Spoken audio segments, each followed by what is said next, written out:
Mesdames et messieurs, bonsoir. La campagne de la commercialisation de la noix de cajou en Côte d'Ivoire démarre en février prochain. Pour discuter des enjeux liés à cette campagne, nous recevons sur notre plateau, le plateau de remodelage bien sûr, M. Nguetia Assouma. Il est le président de l'association des exportateurs de cajou de Côte d'Ivoire, en abrégé AECI. M. Nguetia, bonsoir. Bonsoir, M. Boafo. Les entrepôts sont-ils prêts à recevoir les noix de cajou? Nos entrepôts sont prêts. Nous attendons juste le lancement de la campagne.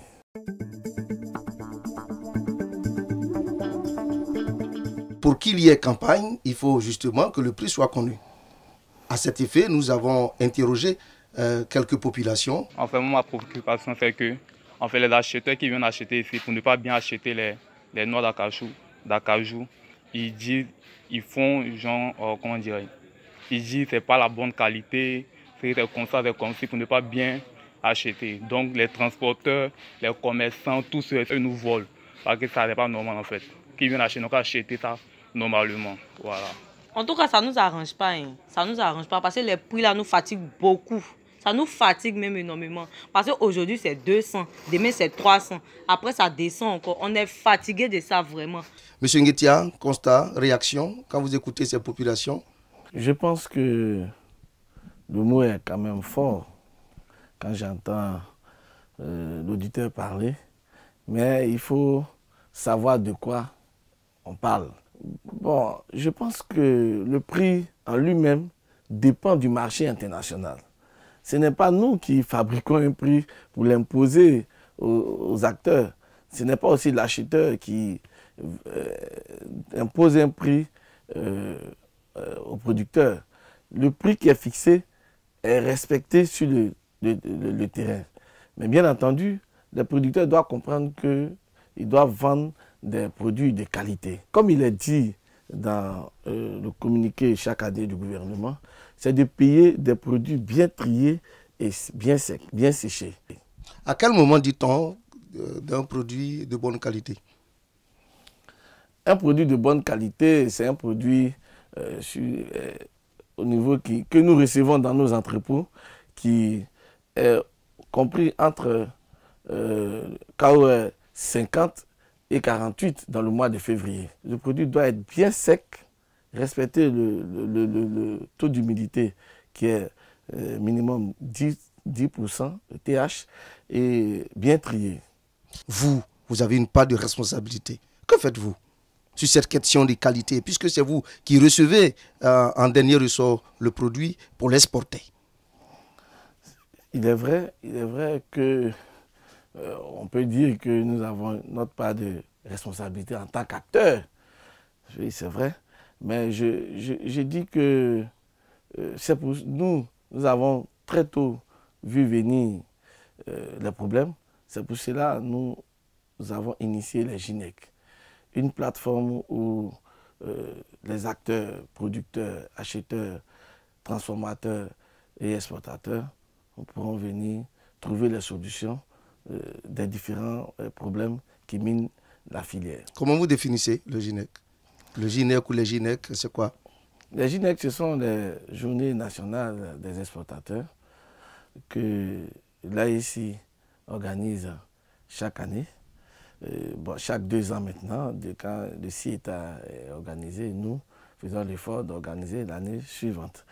Et les GINEC, pour nous, c'est une plateforme qui vient renforcer la synergie entre les acteurs de la filière, qui vient avec des experts donner des solutions aux problèmes que mine la filière. Vous en organisez cette année? Absolument. Quel est le thème? Le thème, c'est la durabilité de la filière anacarde, gage de compétitivité et de croissance de l'économie. Pour nous, nous avons amorcé un développement, un accroissement de l'industrie au niveau de la transformation. Et en même temps aussi, cette industrie a des impacts négatifs sur l'environnement. Les gaz à effet de serre? Absolument. Et pour nous, comment nous pouvons rendre notre filière plus résiliente et plus compétitive? Et c'est pour cela que nous avons mis ce thème-là en avant pour pouvoir régler ces problèmes. Qui peut participer à l'événement? Tout le monde peut participer à cet événement. Nous avons les acteurs nationaux, les producteurs, les exportateurs, les transformateurs, et les acheteurs, et même les décideurs. Tous ceux qui pensent qu'ils ont un intérêt particulier pour l'ANACAD peuvent participer à cet événement. Aussi, nous avons nos partenaires internationaux, les acheteurs finaux, les compagnies maritimes, partenaires qui gèrent la qualité. Nous avons Vina Control. Vous parlez des publicités là, on va vous faire facturer. Bon, mais allez-y, on vous autorise. Nous avons Vina Control, Café Control. C'est très important de parler de ces acteurs-là parce que, in fine, c'est eux qui décident de la qualité. Et souvent, nous avons quelques difficultés à régler les problèmes de dénouement de contrats. Et c'est bien que ces structures-là viennent en Côte d'Ivoire expliquer comment ça fonctionne pour que chacun de nous soit mieux édifié. Votre événement aura lieu où et quand? Notre événement aura lieu le 14 février, du 14 au 16 février au Radisson Blu Hotel à Abidjan.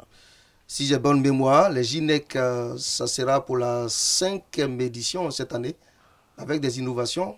Oui, bien entendu. L'innovation cette année, c'est le pays invité. Le pays invité, c'est pas mauvais de copier sur les Sahara. Le pays invité sera le Vietnam pour que chacun de nous puisse s'abreuver de l'expertise du Vietnam. En termes de transformation, c'est très important puisque notre objectif, c'est le renforcement des synergies entre la chaîne des valeurs de l'ANACAD. Les GINEC sont placés sous le haut patronage du Premier ministre Robert Begré-Mambé. Quelles sont les difficultés que vous rencontrez, vous, en tant qu'exportateur? Vous savez, la filière ANACAD est une jeune filière. Elle est vraiment méconnue. Elle regorge beaucoup de qualités. Les gens ont taxé à un moment donné les exportateurs de cartel. Et nous avons démontré au gouvernement et aux populations que nous sommes plutôt une structure très sociable. Et les GINEC, je ne l'avais pas dit, a une portée sociale. Il nous reste 3 minutes. Une portée sociale. Et cette portée-là, c'est le réinvestissement des recettes que nous allons avoir au GINEC. Nous avons déjà construit 3 écoles dans la zone de Thiémé, Cinématiali et à Odiéné. Et nous continuons toujours de démontrer aux populations que les exportateurs ne sont pas comme entre griffes des voleurs. Ce sont des gens qui participent, ce sont des acteurs de développement. Et aujourd'hui, notre corporation rencontre beaucoup de difficultés. Citez quelques-unes. Nous avons des problèmes logistiques. Aujourd'hui, les crises que vous voyez par-ci, par-là dans le monde ont un impact sérieux sur notre fonctionnement. Il y a le fret qui prend un coup. Nous avons un véritable problème de financement dans la filière. Et tout ça, c'est au GINEC qu'on pourra trouver des solutions.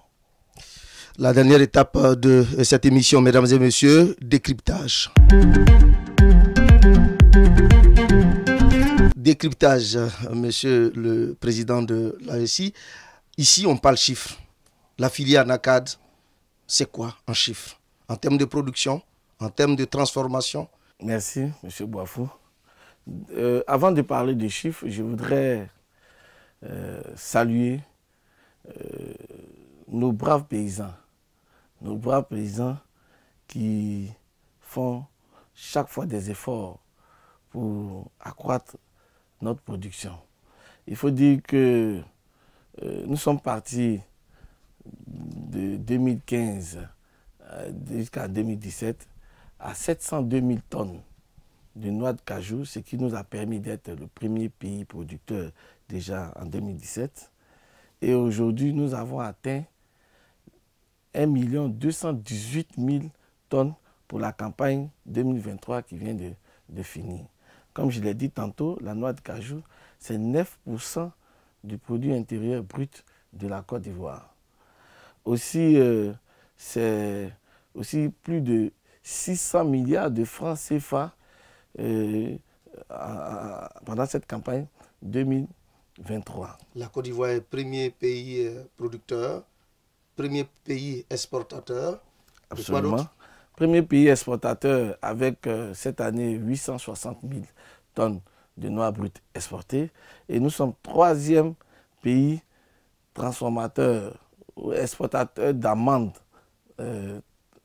Avec cette année, nous avons transformé environ près de 280 000 tonnes qui nous donnent un taux de 22% de transformation. Nous souhaiterions parler des chiffres dans 2 ou 3 ans parce que l'objectif pour nous, c'est d'atteindre un taux de transformation de 50% dans les années à venir. Et je pense que... Et là, à ce niveau, le gouvernement fait beaucoup d'efforts. Oui, il faut saluer le gouvernement, il faut saluer le conseil Koto Anacarde qui a mis en place les zones dédiées à la transformation.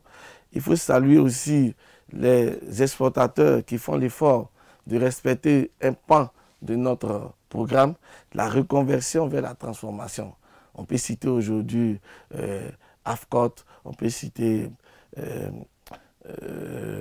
Copares qui va ouvrir bientôt, on peut citer Valency, Quintimex. Ce sont autant d'exportateurs qui convergent aujourd'hui vers la transformation, qui permettent déjà d'avoir une capacité installée très importante et bien entendu, on pourra atteindre pour nous plus de 500 000 tonnes dans les années à venir. Mesdames et messieurs, merci de nous avoir suivis et à très bientôt.